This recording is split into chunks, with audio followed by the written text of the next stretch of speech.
everyone, so this entire video is for UNCTAD Youth Forum application in 2016. My name is Sureshawati and I'm 20 years old. I was born and grew up in Thailand. I'm a passionate law student currently studying a second year in Thammasat University, which is the oldest law school of Thailand. So what motivated me to study law? It all started when I was an exchange student in France. I got a chance to visit the Faculty of Law at the University of Montpellier. The place, that environment there inspired me a lot. So that I started to read the court decision and the logic behind the judgment. So that was my starting point of studying law. The legal studies motivate me to pursue a career in law because I felt that being a lawyer would provide me with the necessary background and the degree to reach out to people for those in need. I enjoy reading, writing, and analysis. I'm an organized person. I love structure and orders as well. I enjoy the study of law and learning how an argument could be made on both sides of any case. I found law very fascinating. I love the empowerment that came with understanding and knowing how to use it to help other people. In addition, I like the idea that I will be able to help other people by using the empowerment that comes with the law.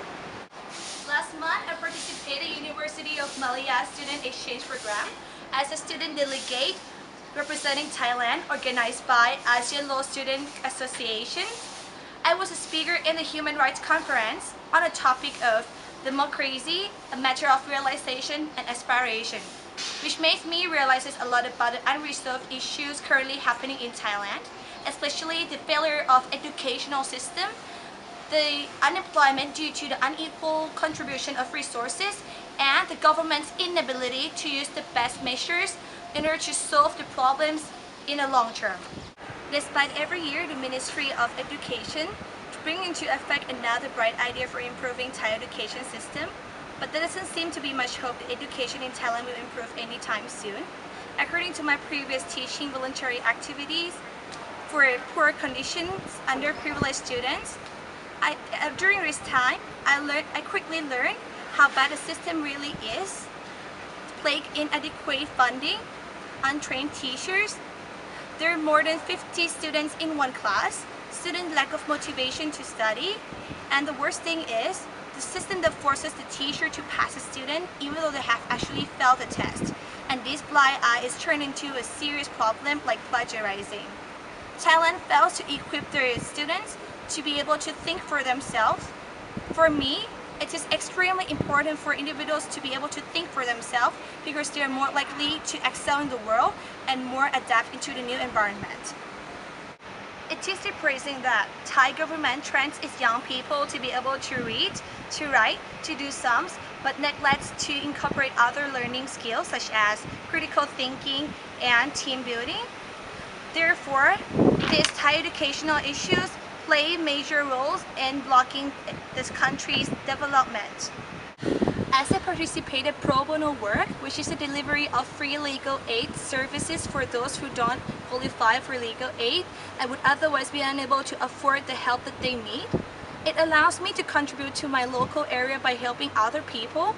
I was assigned to be a co-assistant for an attorney to question on the witness to ensure that his act meets the criminal liability conditions.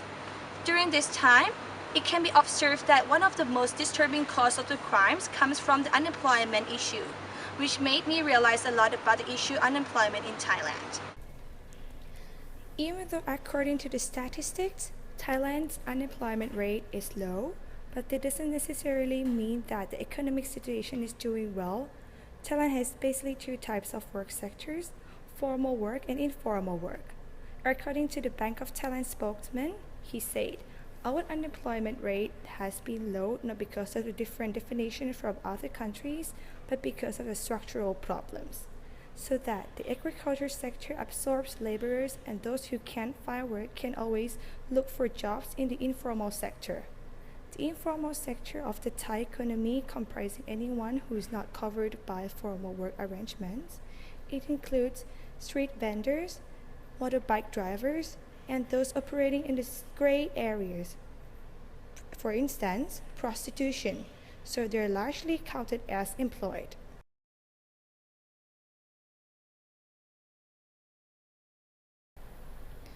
The unemployment numbers also ignore foreign workers. While there may be up to 3 million migrant workers in Thailand, from Cambodia, Laos, and Myanmar, according to Human Rights Watch, they're mostly undocumented. The government is taking steps to register foreign workers, but the language barrier is a challenge to increasing the numbers in more skilled sectors, unlike Singapore, which has addressed. Moreover, informal economy hides true unemployment due to lack of national security arrangements. In Thailand and also other neighboring countries where there are no welfare payments to survive, a person has to earn some money by fair means or foul. Hence, you find people in car parks helping you to park your car and look after it even for a small price. Technically, it should be defined that if you don't have a decent work, you're unemployed. To sum up, unemployment rates in less developed countries do not mean very much. So the best mean to use is to provide social welfare payments to low-income families and those who have no job or ill. Since I have done a lot of voluntary activities such as teaching, building, and other community services, I have seen some similar problems occurring in neighboring countries, and the main cause of these problems are quite similar as well. The UNCTAD Forum will provide me a platform as a Thai young generation representative to actively contribute to the forum by sharing my ideas and experiences through legal perspectives in debates, conference, and other types of networking sessions. Having my voice heard in the conference will give me access to European and other international institutions so that we can discuss about the main problems and figure out the solutions by gathering other countries' perspective.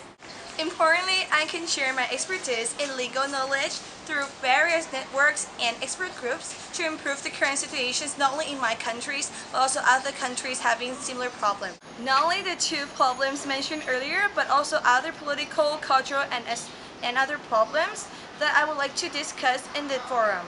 See you in Kenya. Thank you for watching.